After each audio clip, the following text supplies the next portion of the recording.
Does the Royal Australian Navy have the means to defend Australia's undersea cables?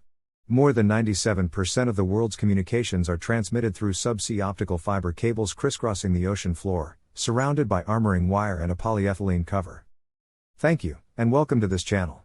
If you're new to this channel, please subscribe and click the bell icon to receive a notification when new content is released. Importance of subsea cables. Critical undersea infrastructure is vital for the Australian national economy between the highly interconnected nations across northern Europe, and any disruption to it, whether malign or accidental, would have a major effect on the daily lives of Australian businesses. The Australian Communications and Media Authority, ACMA, created this map, which shows the approximate location of international submarine cables presently landing in Australia. This includes the Tasman Global Access Undersea Cable, which will connect New Zealand to the network of cables ending in Australia via a recently finished shore landing at Narrabeen Beach north of Sydney's CBD. Experts at Global Defence Corp and Commonwealth of Australia fear this interconnectivity comes with risk as China wages hybrid warfare against Australia and the US. Hybrid warfare. Vice Admiral Didier Malaterre, the Deputy Commander of the Security Alliance's Allied Maritime Command, MARCOM, has warned Europe and North America are vulnerable to undersea hybrid warfare. Russia and China continue to develop highly capable nuclear submarines and unmanned marine drones, making these vital subsea networks more susceptible to sabotage. Even in shallower waters, the technology for damaging these cables is not complex. A ship could easily drag an anchor along the seabed, tearing the cables apart and passing it off as an accident.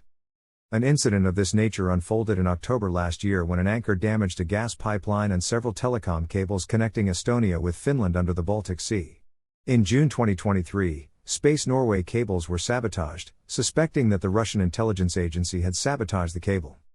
Investigators have said that a Russian-flagged ship and a Chinese-owned vessel were near the site during the incident. Norwegian investigators uncover clear evidence that the Russian-owned fishing vessels and survey ships are responsible for cutting the undersea cable. What should the Royal Australian Navy do to prevent undersea cable sabotage?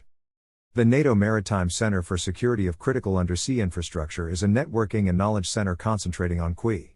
It assists Commander MARCOM in making decisions, deploying forces, and coordinating action.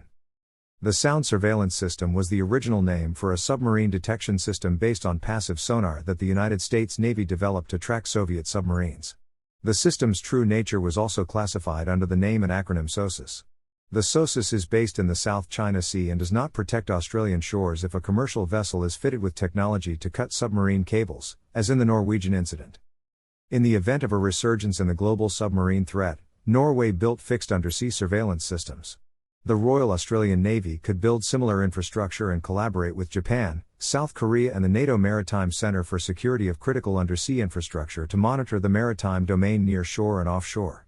This early warning system will assist Australia in defending the territorial waters from intrusion by Chinese maritime militia. Subscribe to this YouTube channel. Visit globaldefensecorp.com. Follow us on X, YouTube, Facebook, LinkedIn and Instagram.